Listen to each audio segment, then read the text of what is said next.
Albert Einstein was a German-born physicist, although most people probably know him as the most intelligent person who ever lived.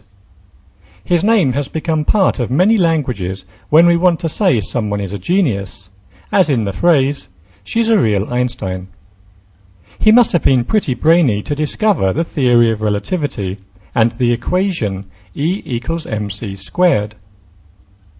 In 1999, Time magazine named Einstein as the person of the century. No one could have guessed this would happen when he was at school. He was extremely interested in science, but hated the system of learning by heart. He said it destroyed learning and creativity.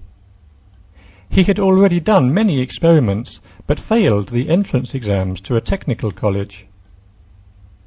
He didn't let this setback stop him. When he was 16, he performed his famous experiment of imagining travelling alongside a beam of light. He eventually graduated from university in 1900 with a degree in physics.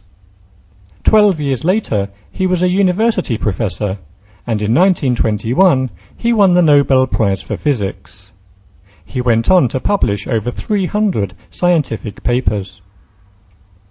Einstein is the only scientist to become a cult figure, a household name, and part of everyday culture.